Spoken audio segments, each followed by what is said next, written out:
has an order to it. So this you see more with like salt crystals or diamonds. They have a particular shape, the way the atoms are arranged.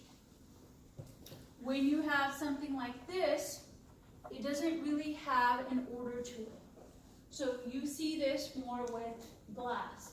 If you look at the structure of glass, glass is just silicon dioxide, melted sand, and then if you look at that, it doesn't have an actual structure. This is very ordered. It has a certain number of atoms lined up. Here is just a mess. They're just all together. If you look at a liquid, it has a definite volume, right? There's only so much water I can put in this. So definite volume, but it doesn't have a definite shape. Because I can take this water out, put it in someone else's like Starbucks cup, right? It's going to take the shape of that container. Notice here, it takes the shape of whatever thing I put it in. So this has a definite volume to it, but not a definite shape. And then the last one doesn't have a definite volume or shape to it. The thing about the definite volume part is because there's a lot of space between the molecules, you can compress a gas. So you hear about compressed gases, right, in tanks. So since we're able to compress a gas, it doesn't have a definite volume because I can push it down in a piston and add more gas to it. So that's the unique thing about gases. They are compressible. Liquids, you can't do that. I can't compress the water in here and add more water to it. It's not possible. Or a solid. You're not able to do that because the distance between the molecules is already very little for a solid or a gas. A solid or a liquid. So what I said verbally is all stated here. So they tell you about the spacing, right? The shape, the volume, and if you're able to compress it. Notice, gases are the only ones you can compress. Okay, now what we're going to do is classify matter. So we're going to break this apart into individual segments. We'll talk about each component, but this is the overall picture. We're going to look at matter and divide it up into two categories. So again, matter, anything that has mass and occupies space. So the first component, the first side we're going to look at are pure substances. Here, I'm talking about only one type. So when I say pure substance, I'm talking about one type. And I can divide this up into an element or a compound. Element, you're talking about one kind of atom. Periodic table of elements here, right? Now the thing about elements that we say is you can't break them down. And they still retain properties of matter. Yes, you have protons, neutrons, electrons. Those are subatomic particles. We'll talk about those. But when you split them up in that sense, they do not have the characteristics of matter. So protons, neutrons, electrons behave differently. This is the smallest kind of unit. After this, you can't further break it down where it still has characteristics of matter. So when we say elements, you can't break them down further by chemical methods. We'll talk about what those are. When we say chemical methods, we mean chemical reactions. That's what we're saying. Compound, you have a combination of elements coming together. And these can be broken down. So if I look at this, here I have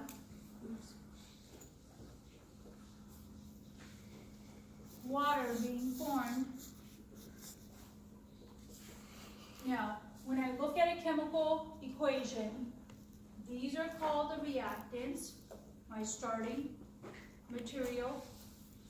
This is called my product or products. Here I happen to just have one product. Yes? Shouldn't there only be one O? No, I'll balance it. Oxygen is actually diatomic. It exists as two. It doesn't exist as one. Same thing, hydrogen. But if you look at this, you have hydrogen gas, oxygen gas, coming together to form your product, which is water. Now, if I look at this, I have two elements that are coming together to form a compound. Now, I can go in the reverse direction also, but I cannot break these apart even further. I can break this one apart, but this is a compound. These are elements. So, when we're talking about compounds, it's a combination of elements coming together. And again, we can break these apart through chemical reactions. So this is called chemical reactions. And then you can't break this further. Compounds you can turn them into elements.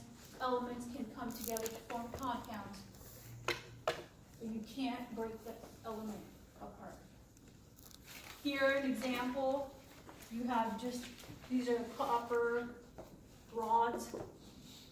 So you have the copper atoms, just talking about one particular atom, copper.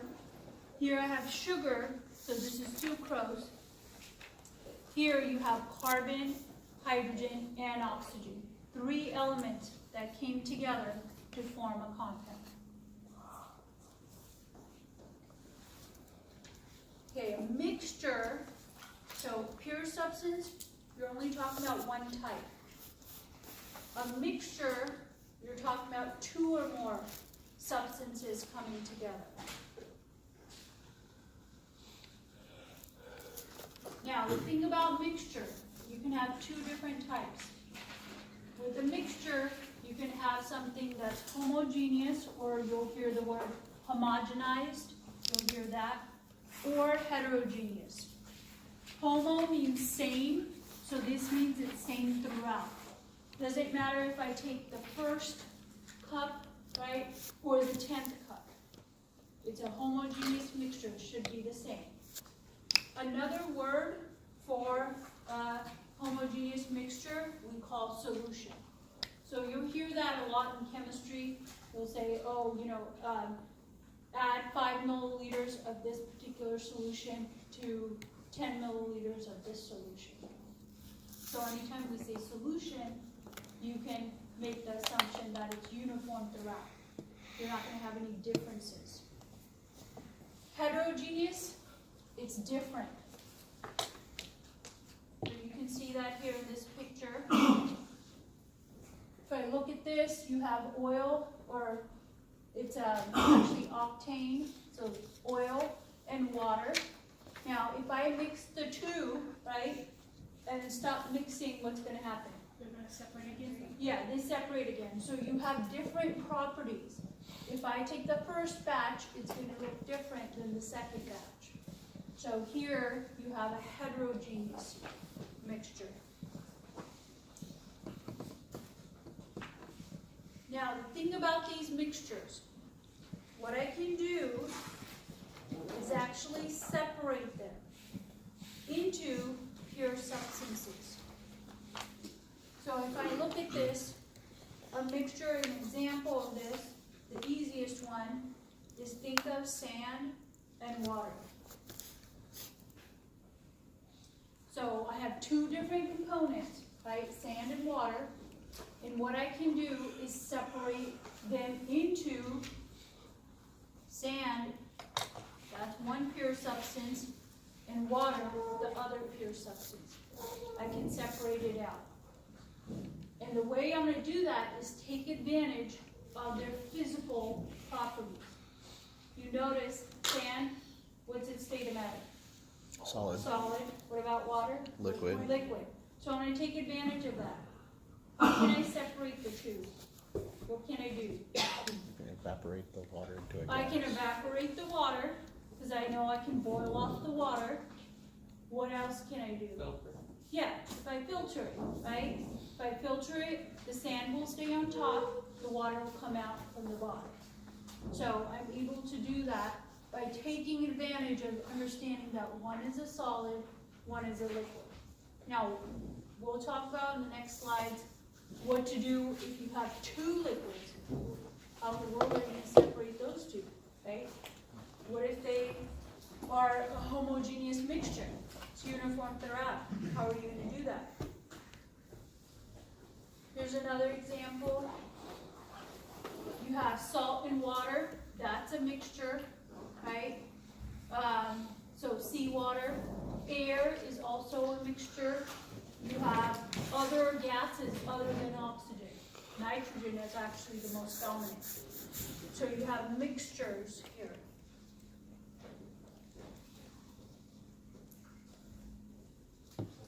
We'll look at this on Wednesday. How to actually be able to separate them. Physical and chemical.